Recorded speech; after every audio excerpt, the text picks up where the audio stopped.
آج ہم صرف ایک سوال پر بات کریں گے، لیکن یہ کوئی عام سوال نہیں، یہ ایک ایسا سوال ہے جو اپنے اندر پوری کی پوری تاریخ اور شناخت کا ایک جہان سمیٹے ہوئے ہے۔ اور وہ سوال یہ ہے، گوجروں کی مشہور گوتیں یا ذیلی قبیلے کون سے ہیں؟ اب دیکھیں، پہلی نظر میں تو یہ ایک بہت سیدھا سا سوال لگتا ہے نا، جیسے کوئی بس تاریخی معلومات مانگ رہا ہو، لیکن اصل کہانی اس سوال کے الفاظ میں نہیں بلکہ اس کے پیچھے چھپے گہرے مطلب میں ہے۔ تو چلیں اس سوال کی گہرائی میں اترتے ہیں، لیکن یہاں ایک دلچسپ بات ہے۔ ہمارا مقصد اس سوال کا جواب دینا نہیں ہے، بلکہ یہ سمجھنا ہے کہ آخر یہ سوال اتنا اہم کیوں ہے، لوگ یہ جاننا ہی کیوں چاہتے ہیں۔ اچھا، اس سوال کو ٹھیک سے سمجھنے کے لیے سب سے پہلے ہمیں ان لوگوں کو سمجھنا ہوگا جن کے بارے میں یہ سوال کیا جا رہا ہے، یعنی گوجر کون ہے۔ دیکھیں، مزے کی بات یہ ہے کہ یہ سوال خود ہی ایک بہت بڑا اشارہ دیتا ہے، یا میں بتاتا ہے کہ ایک پوری کمیونٹی موجود ہے، گوجر برادری، جس کے لیے ان کا نسب، ان کی گوتیں کوئی معمولی چیز نہیں بلکہ ان کی شناخت کی بالکل بنیاد ہیں، یہ ان کے سماجی ڈھانچے کا آپ کہہ لیں کہ ستون ہے۔ تو سوال کا ایک حصہ تھا گوجر، اور دوسرا اہم لفظ ہے گوت۔ تو آخر یہ گوت ہوتی کیا ہے؟ اس لفظ کو سمجھے بغیر ہم کہانی میں آگے نہیں بڑھ سکتے۔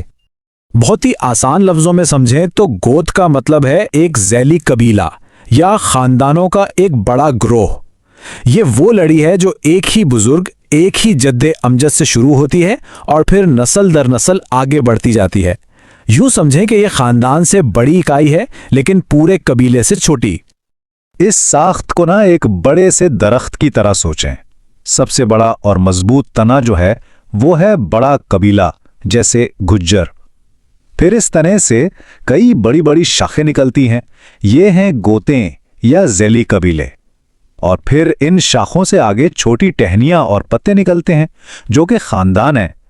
تو یہ ایک مکمل سماجی شجرہ بن جاتا ہے۔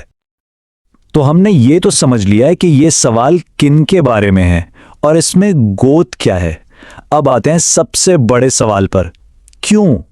آخر اپنی گوت جاننا اتنا ضروری کیوں ہے بھائی؟ اس سے فرق کیا پڑتا ہے؟ دراصل یہ صرف ایک نام نہیں، یہ ایک پورا نقشہ ہے، ایک ایسا نقشہ جو کسی بھی شخص کو اس کی جڑوں سے، اس کی مشترکہ تاریخ سے جوڑتا ہے۔ یہ بتاتا ہے کہ سماج میں اس کا مقام کیا ہے۔ یہی وہ دھاگا ہے جو ثقافت اور روایات کو ایک نسل سے دوسری نسل تک پہنچاتا ہے، اور سب سے اہم بات، یہ لوگوں کو آپس میں جوڑ کر ایک مضبوط کمیونٹی بناتا ہے۔ اور یہاں آپ اس فرق کو بالکل واضح طور پر دیکھ سکتے ہیں۔ ایک طرف وہ معاشرے ہیں جہاں نسب کا نظام ہے، وہاں مشترکہ جڑیں ہیں، ایک واضح سماجی شناخت ہے اور ثقافتی وراثت کا تحفظ بھی ہے۔ دوسری طرف جہاں یہ نظام نہیں ہوتا، وہاں تاریخ بکھر سکتی ہے، شناخت صرف انفرادی سطح پر رہ جاتی ہے اور سماجی تانا بانا بھی کمزور پڑ سکتا ہے۔ تو اصل بات یہ ہے کہ نسب ایک سماجی گوند کی طرح کام کرتا ہے جو سب کو جوڑ کر رکھتا ہے۔ اس ساری بات کو ایک جملے میں یوں کہا جا سکتا ہے، اپنی گوت کو جاننا اپنی کہانی کو جاننے کے برابر ہے۔ یہ صرف ایک پہچان نہیں، یہ ایک پوری داستان ہے جس کا ہر فرد ایک بہت اہم کردار ہے۔ تو چلیں اب ان سب دھاگوں کو جوڑ کر دیکھتے ہیں کہ ہم ایک خاص کمیونٹی کے ایک مخصوص سوال سے ایک آفاقی سچائی تک کیسے پہنچتے ہیں۔ گوجر گوتوں کے بارے میں پوچھا جانے والا یہ سوال دراصل ہم سب کی ایک بنیادی انسانی خواہش کا اظہار ہے۔ تعلق کی خواہش، اپنائیت کی جستجو۔ ہر انسان یہ جاننا چاہتا ہے کہ وہ کون ہے، اس کی جڑیں کہاں ہیں اور وہ کس بڑے گروہ کا حصہ ہے۔ یہ سوال اسی تلاش کا ایک بہت ہی خوبصورت ثقافتی روپ ہے۔ طریقے اور نام بالکل مختلف ہو سکتے ہیں، کہیں اسے غوت کہتے ہیں، کہیں قبیلہ، کہیں قوم، تو کہیں صرف خاندان کا نام دیا جاتا ہے، لیکن اپنی جڑوں اور اپنی کمیونٹی کو تلاش کرنے کی یہ جو کہانی ہے نا، یہ ہم سب کی مشترکہ انسانی کہانی ہے۔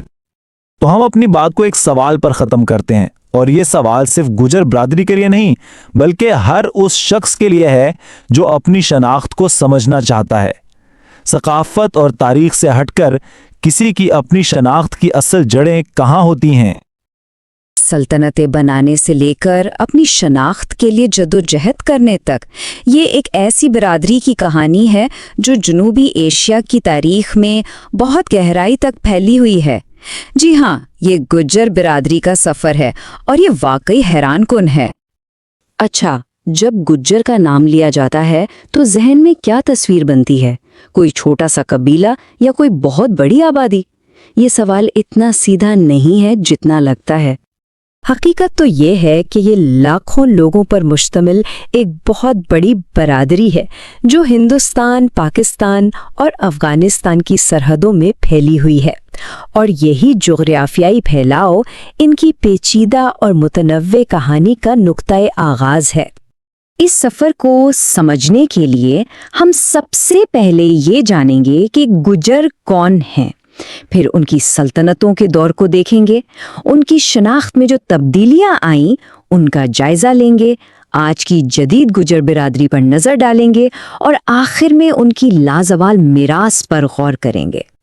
تو آئیے سب سے بنیادی سوال سے شروع کرتے ہیں، گجر آخر ہیں کون؟ یہ نام کسی ایک گروہ کا نہیں ہے، بلکہ یہ ایک وسیع اور حیران انگیز طور پر متنوع لوگوں کی نمائندگی کرتا ہے۔ بنیادی طور پر گجر ایک نسلی برادری ہے جو جنوبی ایشیا کے 3 ممالک میں پھیلی ہوئی ہے، لیکن یہاں جو اہم بات ہے نا وہ یہ ہے کہ یہ کوئی ایک جیسا گروہ نہیں ہے، یہ بہت سے الگ الگ قبیلوں کا ایک مجموعہ ہے، اور یہی چیز ان کی کہانی کو اتنا دلچسپ بناتی ہے۔ روایتی طور پر ان کی زندگی زمین اور مویشیوں کے ارد گرد گھومتی تھی۔ زراعت، گلابانی اور خانہ بدوشی یہ صرف ان کا پیشہ نہیں تھا بلکہ ان کی شناخت کا ایک لازمی حصہ تھا، ایک ایسی زندگی جو انہیں فطرت کے قریب رکھتی تھی۔ اب ذرا کہانی کا رخ ماضی کی طرف موڑتے ہیں، ایک ایسے دور میں جب گجر صرف چرواہے نہیں تھے بلکہ حکمران تھے۔ یہ ان کے سیاسی عروج کا زمانہ تھا۔ یہ ٹائم لائن ایک شاندار عروج و زوال کی کہانی بیان کرتی ہے۔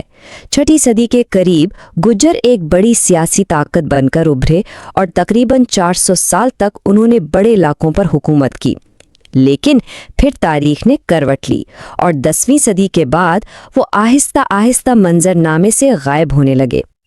ان کی طاقت کا اندازہ اس بات سے لگایا جا سکتا ہے کہ پورے کے پورے علاقوں کے نام ان پر رکھے گئے تھے۔ گجراترا یعنی گجروں کی سرزمین، یہ نام آج بھی ان کے تاریخی غلبے کی گواہی دیتا ہے۔ لیکن جب سلطنتیں بکھر جاتی ہیں تو حکمرانوں کا کیا ہوتا ہے؟ یہیں سے گجروں کی کہانی میں ایک ڈرامائی موڑ آتا ہے اور ان کی شناخت ہمیشہ کے لیے بدل جاتی ہے۔ مغل شہنشاہ بابر کا یہ قول اس بدلتی ہوئی تصویر کی ایک واضح جھلک ہے۔ سیاسی طاقت کھونے کے بعد حکمرانوں کی نظر میں گجر اب باغی اور پرآشوب لوگ تھے جو مرکزی اقتدار کے لیے ایک مستقل چیلنج تھے۔ اسی دور میں ایک اور گہری تبدیلی آ رہی تھی، مذہب کی۔ یہ عمل کئی صدیوں پر محیط رہا، محمود غزنوی کے حملوں سے لے کر مغل دور تک، اور اسی تبدیلی نے آج کی گجر برادری کے اندر موجود مذہبی تنوع کی بنیاد رکھی۔ تو صدیوں کے اس سفر کے بعد آج کی جدید گجر برادری کیسی نظر آتی ہے؟ آئیے دیکھتے ہیں کہ ان تینوں ممالک میں ان کی شناخت کتنی متنوع ہے۔ یہ اعداد و شمار ان کے تنوع کی پوری کہانی بیان کرتے ہیں۔ 1988 کے ایک اندازے کے مطابق برصغیر میں گجر آبادی تقریباً برابر طور پر مسلمان اور ہندو ہے، اور اس میں سکھ بھی شامل ہیں۔ یہ تقسیم ان کی پیچیدہ تاریخ کا ایک زندہ ثبوت ہے۔ پاکستان میں گجر برادری کی موجودگی تو حیران کن حد تک نمایاں ہے۔ کچھ اندازوں کے مطابق وہ ملک کی کل آبادی کا 20% تک ہیں۔ یہ ایک بہت بہت بڑی تعداد ہے جو انہیں ایک اہم سماجی اور سیاسی قوت بناتی ہے۔ اور یہ کہانی افغانستان میں بھی جاری ہے، جہاں تقریباً 1.5 ملین گجر آباد ہیں اور انہیں باضابطہ طور پر ایک الگ نسلی گروہ بھی تسلیم کیا جاتا ہے۔ ہندوستان کے اندر گجروں کی سماجی حیثیت ریاست کے لحاظ سے مختلف ہے۔ کچھ علاقوں جیسے جموں اور کشمیر میں انہیں شیڈیولڈ ٹرائب یعنی ST کا درجہ حاصل ہے، جو انہیں خصوصی تحفظات فراہم کرتا ہے، جبکہ دوسری ریاستوں میں انہیں دیگر پسماندہ طبقات یعنی OBC میں شمار کیا جاتا ہے۔